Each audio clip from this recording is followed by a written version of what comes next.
Welcome to Navigating Postpartum Wellness, the podcast dedicated to helping new moms find their groove after baby while reclaiming their time. I'm your host, Jeray Williams, a postpartum wellness coach committed to guiding you through this motherhood journey with compassion and expertise.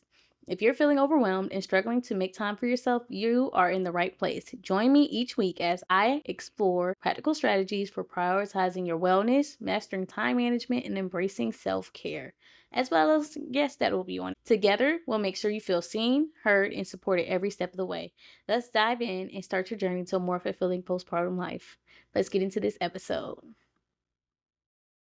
Welcome back to another episode of Navigating Postpartum Wellness, where we explore the real and the raw experiences of motherhood and provide practical tips to help you thrive, because it's no fun of just surviving, right? I'm Jeray Williams, and today's episode is all about a topic that's incredibly important yet often overlooked: burnout among new moms. Especially even if you are a seasoned mom, have experienced burnout at some point or another. So we're going to dive into how burnout can lead to serious mental health issues like postpartum depression, particularly for women of color, and how you can turn things around with the right support. Okay, let's get into it. Motherhood is a journey filled with highs and lows, as we know, because you guys have been, through that experience, right? Or you're going through it. While it's a beautiful experience, it can also be incredibly demanding at times. I know because I have currently a 1 and 3 year old. I say that all the time, but I definitely understand where there can be a day filled with chaos, but at the end, it's just so beautiful when you reflect of like, wow, the day ended. And I'm in a season of learning to accept that, even though the day is hard, I always know the day is going to end. And that's what keeps me going, right? So for many new moms, the constant juggling of responsibilities, the lack of sleep, and the overwhelming pressure to care for everybody else can lead to burnout. This isn't just about feeling tired. Burnout can have serious implications for your mental health, including the risk of postpartum depression. Burnout is more than just physical exhaustion, you guys. It's a state of emotional and mental depletion. Like you just are like decision fatigue that can just affect your mood, your energy levels, and overall well being, especially for Black women. These challenges can be compounded from additional stressors such as cultural expectations, limited access to support, and some systematic barriers. And I'm not even going to get into that today because that can be a whole nother episode by itself. And I love these topics. So if you're interested in me going and diving into deep about the additional stressors, I would love to do that. But right now, I'm going to stay focused and not go on a soapbox, okay? So this can make the experience of burnout even more intense and isolating, especially as a Black woman. If you're not having the resources, if you're struggling to make ends meet, it just can be tough, okay? Some days you're going to wake up and you're already ready to go to bed. That's a red flag. And you just have to go through the process to figure out, what do you need? How can I feel better? That's what you want to focus on. How can I get better? And that's why we're going to go through some great tips on how you can get there, and don't feel like you have to do it all in one night. It's a process, just like it was a process for you to get burned out. It's a process of recovering from burnout, okay? And that's why I also have my exhausted to energy guide for moms on my digital store at navigatingpostpartumwellness.com. All right, so my first tip: to create a self-care routine with intentionality. Okay, you can have intentionality and not do it, but you want to have intentionality and actually do it.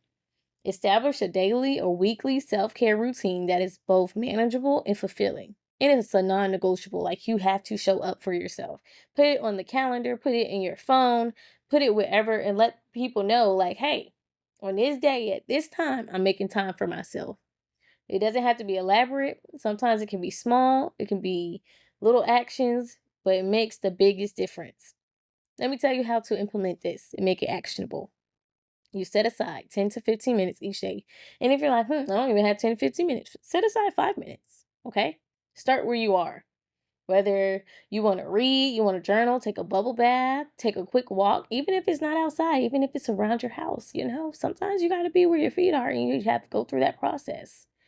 But find something that recharges you. I'm so serious, because on those tough days, whether you have a long day at work, the kids, they're just going through some things that day, you want to be able to find something that's going to help you unwind. You don't always want it to be something where you're, drinking wine or whatever activities that can do that's not going to move you forward in your health. Yes, a little sip of wine, the red wine, they say is good. But you want to have other healthy habits too, as well, right? So you're going to schedule this time on your calendar as you would with any other important appointment. Because, like I said, it's about the intentionality actually doing it. And you want to have that consistency that helps make you get better at self care. Create that habit.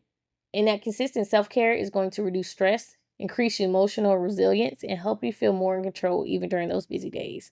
Because even think about it like this: if you're having a hard day, but you get a moment to just recharge and regroup, and I know for me personally, not to go on a tangent, but just talk about for me, I am a solution oriented person. But if I'm in the moment and I'm overwhelmed and it's so many things pulling and tugging at me, I'm not ever able to think clearly, right?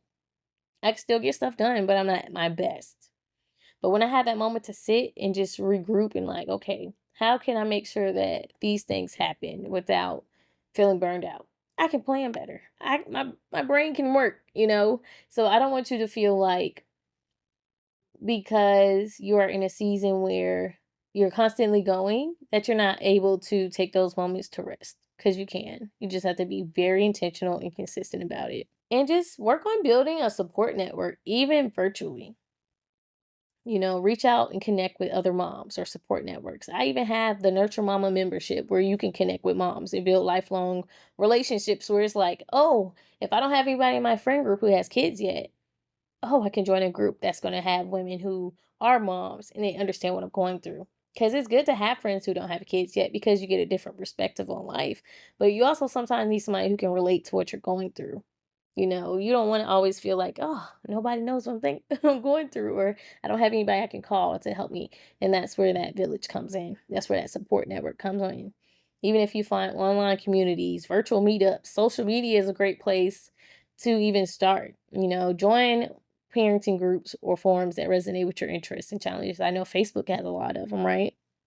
You can set up friend dates, whether y'all go to the park with your kids or you guys go to lunch or wherever you're doing. Find that community. You need community. Even sometimes you may not see people that do things exactly like you would, but if you figure out if their mindset and mentality lines up where you are and their actions, that can help too. You don't always have to have the perfect friends because there's no such thing as perfect. So, social support is crucial for combating feelings of isolation. Connecting with others who understand your experiences can provide validation, advice, and a sense of belonging. 'Cause sometimes it's refreshing. Have you ever just sat with somebody who understood exactly what you're going through and you're just like, wow, it's not just me? I had a talk with a friend the other day and it just made me laugh because me and my husband were having a tough moment with our boys. And somebody texted me like, whoa, I'm having the same morning. And it just, even though we're both going through it, it just gives you that affirmation, that spark of like, it's not just me.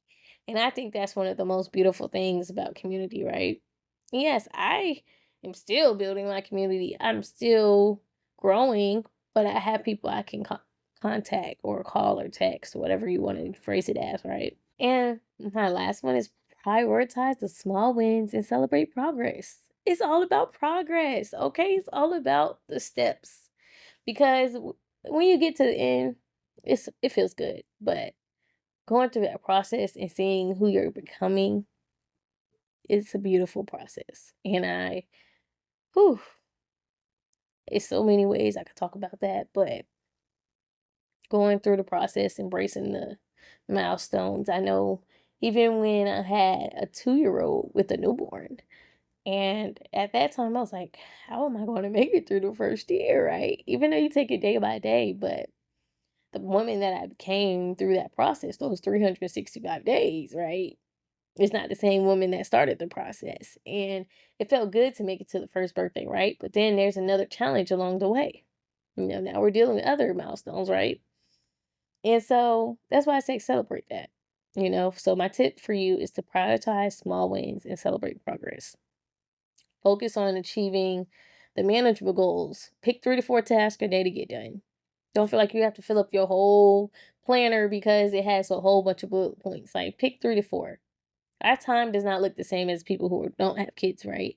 And depending on your day to day, it may look different. If you're working outside the house, if you're working in the house, are you full time with your kids, full time at work? Like, it's just so many parallels. And that's why I said don't compare yourself. Just focus on 3 to 4 tasks and celebrate those wins when you check off the list. And even if you don't be able to check that list off that day, know that you're in the process of starting it. You had a next day, if Lord willing. But you're good, And it's gonna help you build momentum and improve your mood. And so here's what you're gonna start doing. Break your task into smaller steps and acknowledge each achievement, no matter how minor it seems. For example, if I get all of us out the house on time and we make it somewhere, I'm gonna celebrate that for myself. If I stepped away from the boys for 5 minutes and was able to just breathe and do something I enjoy for a few minutes, I'm gonna celebrate that. If I recording this podcast episode right now, I'm gonna celebrate that. Okay?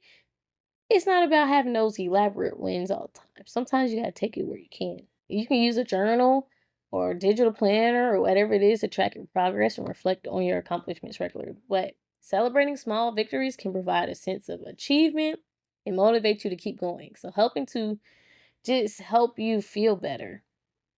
And if y'all want me to, I can make a whole podcast episode having minimal decision fatigue.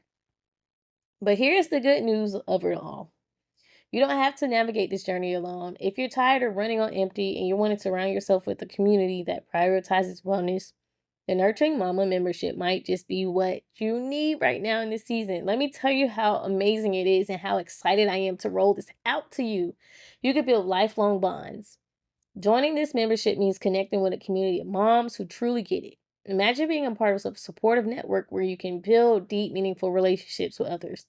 Share your experiences through a supportive chat, engaging in virtual meetups and mom networking events. You'll have a safe space to share, seek advice, and celebrate your journey. You can stay on track with your personalized, guided wellness goals. You won't ever feel alone because you always have a group of women you could turn to. You can have personalized accountability. You'll have regular check-ins, goal settings, dedicated partners to help you stay motivated, whatever you need to help motivate that. But what you have to do is have that mentality of, I can do this. I have accountability and I'm going to take those steps. Okay? You can have access to exclusive content and resources from tailored self-care strategies to advanced wellness techniques and specialized content designed to elevate your journey. Okay? That's what we're doing. So if you are interested in that, go to navigatingpostpartumwellness.com and click on the membership tab and sign up. The Diamond membership is $45 a month where you get full access to all of the great things that I just talked to you about. In Platinum membership, you will be able to be in the chats. You will be able to get personalized guidance. Only thing is, you won't be able to have that specialized content and resources. But guess what? You'll still be in the community. And if you decide, like, oh, this is good, I want to upgrade my membership, you will be able to. But remember, taking care of yourself isn't a luxury, it's a necessity. If you're struggling with burnout or postpartum depression, know that support is available. You don't have to go through this alone. So be sure to check out the Nurturing the Mama membership and join the community. Thank you for tuning in to Navigating Postpartum Wellness. If you found this episode helpful, please subscribe, leave a review, and share with other moms who might benefit. Until next time, check out my blogs on navigatingpostpartumwellness.com and see you then. Thanks for joining me on this episode of Navigating Postpartum Wellness. I hope you find some valuable insights to help you prioritize your well-being and embrace self-care. Remember, you're not alone on this journey. I'm here to support you every step of the way. If you enjoyed today's show, please subscribe, leave a review, and share it with a fellow mom who might benefit. For more resources such as guides and individualized support, or even just tips through the blog, visit navigatingpostpartumwellness.com or connect with me on social media at Jeray.Williams on Instagram and Threads. Until next time, take care and nurture yourself because you deserve it.